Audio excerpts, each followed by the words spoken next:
साथियों, जीवों के सहारे की जाने वाली खेती को जैविक खेती कहते हैं। इसका प्रचलन आज के आधुनिक युग के अंदर काफ़ी ज़्यादा बढ़ रहा है। बहुत सारे फार्मर केमिकल फार्मिंग की जगह पर ऑर्गेनिक फार्मिंग को प्रमोट कर रहे हैं और इसकी ओर बढ़ रहे हैं। लेकिन कुछ किसान जो हैं कन्फ्यूजन में रहते हैं कि इसको शुरू कैसे किया जाए। तो आज की वीडियो में इसी पर चर्चा करने वाला हूँ कि इसको शुरू कैसे किया जाए। वो 5 स्टेप जो बहुत ज़्यादा नेसेसरी होते हैं ऑर्गेनिक फार्मिंग को शुरू करने के लिए, वो पता होने ज़रूरी होते हैं पहले।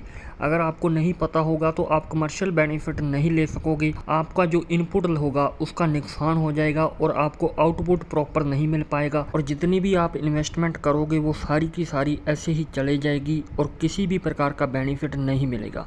तो आज की वीडियो में एंड तक बने रहें और जानें कि ऑर्गेनिक फार्मिंग को कैसे शुरू किया जाए। वो सारे 5 स्टेप जो बहुत ज़्यादा ज़रूरी होते हैं।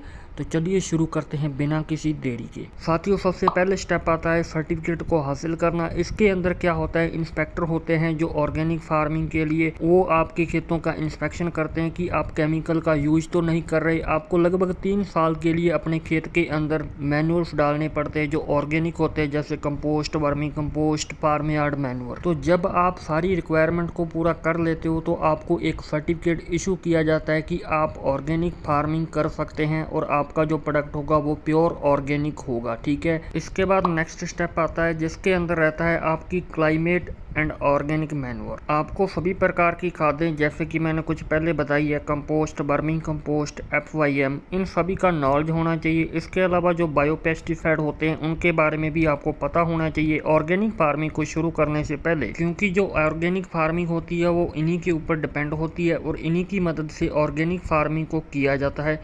और इसी के अंदर मैंने बताया क्लाइमेट, आपके एरिया की क्लाइमेट क्या है इसके बारे में बहुत ज़्यादा ज़रूरी होता है, क्योंकि कई बार क्या होता है क्लाइमेट सूट नहीं करती तो आप ऑर्गेनिक फार्मिंग करने में आपको बहुत ज़्यादा डिफ़िकल्टी रहती है। तो इस कंडीशन में आपको वातावरण का साथ नहीं मिलेगा और आपकी जो ऑर्गेनिक फार्मिंग होगी वो फेलियर हो जाएगी। तो ये भी एक ज़रूरी पॉइंट था जो आपको ध्यान में रखना पड़ता है। थर्ड स्टेप जो आता है वो है क्रॉप का टाइप एंड वाटर सोर्स। ये बहुत ज़्यादा ज़रूरी होते हैं। मान लीजिए आप एक ऐसे एरिया में रहते हैं जहाँ पे कोई वेजिटेबल या फिर कोई फसल या फ्रूट बहुत ज़्यादा पॉपुलर है और डिमांड के अंदर है, और अगर आप उसकी ऑर्गेनिक फार्मिंग करते हो तो आपको मार्केट के अंदर उसका प्राइस ज़्यादा मिलेगा केमिकल वाले प्रोडक्ट के मुकाबले में।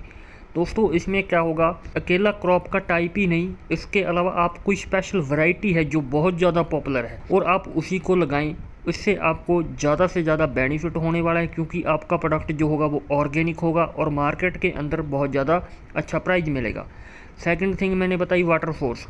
इसके अंदर क्या होता है कि आप ऑर्गेनिक फार्मिंग कर रहे हैं, उसको शुरू करने से पहले और उसको शुरू करने के बाद वाटर जो है वो प्योर होना चाहिए, वो अल्कलाइन या सलाइन नहीं होना चाहिए। इससे क्या होगा, आपका जो प्रोडक्ट होगा उसके ऊपर काफ़ी ज़्यादा प्रभाव पड़ेगा और आप जो जीव पालेंगे जैसे केंचुआ वगैरह हो गया, उन पर भी तो पानी वगैरह डालेंगे ना, उनके लिए भी तो वाटर चाहिए। आप खाद बना रहे हैं उसके लिए भी आपको पानी चाहिए, आप बायो पेस्टिसाइड बना रहे हैं उसके लिए भी पानी चाहिए। तो वाटर सोर्स का एक प्रॉपर मैनेजमेंट होना चाहिए। इसके अलावा भी आप ऑर्गेनिक फार्मिंग नहीं कर सकते। साथ ही चौथे नंबर पर आता है एजुकेशन और ट्रेनिंग। ये मैंने जो सभी चीज़ें बताई जैसे certificate, crop type, water source and climate, इनके बारे में तो बताना ज़रूरी था, क्योंकि ये बिना एजुकेशन के नहीं हो सकते। अब ट्रेनिंग तो आपको लेनी पड़ेगी अगर आप ऑर्गेनिक फार्मिंग को शुरू करना चाहते हो। अगर आप उसका कमर्शियल बेनिफिट लेना चाहते हो, एक लार्ज स्केल पर खेती कर रहे हो ऑर्गेनिक फार्मिंग, चाहे वो कोई स्पेशल वेजिटेबल है या फिर कोई क्रॉप है या कोई फ्रूट क्रॉप है, तो आपको ट्रेनिंग लेनी बहुत ज़्यादा ज़रूरी होती है। मान लीजिए आपको बिल्कुल भी नहीं पता है, आप बिगिनर हैं, खाद बनानी सीखनी है, तो आपको ट्रेनिंग लेनी पड़ेगी। वो आप कृषि विज्ञान केंद्र से ले सकते हैं जो भी आपके नज़दीक पड़ता है। अलग अलग प्रकार के प्रोग्राम चलाए जाते हैं, ट्रेनिंग दी जाती है, इंटर्नशिप चलती हैं। तो ये एक बहुत ज़्यादा नेसेसरी स्टेप है, इसको आप पहले कंसीडर करना पड़ेगा सारी प्रोसेस को पूरा करने के लिए। और जो आखिरी पॉइंट या स्टेप कह लो वो है मार्केटिंग। इसका भी आपको नॉलेज होना चाहिए, ये आप ट्रेनिंग के अंदर ही हासिल करते हो। अगर आप इसके बारे में भी नॉलेज रखते हो, अच्छा एक्सपीरियंस है आपका मार्केटिंग का, तो आपको बेनिफिट होने ही वाला है और आपका प्रोडक्ट जो है वो काफ़ी ज़्यादा बिकेगा और आप ऑर्गेनिक फूड को अच्छे तरीके से बेच सकोगे और अच्छा कमर्शियल बेनिफिट दे सकोगे। तो ये 5 सारे नेसेसरी स्टेप थे जो मैंने बताए ऑर्गेनिक फार्मिंग को शुरू करने के लिए पहले पता होना चाहिए। इसके अलावा और भी कुछ बातें होती हैं जो नेक्स्ट वीडियो के अंदर फिर कभी बात करूँगा, लेकिन ये 5 बहुत ज़्यादा ज़रूरी थे। वीडियो अच्छी लगे तो लाइक करें, चैनल को सब्सक्राइब करें। Agri star forever.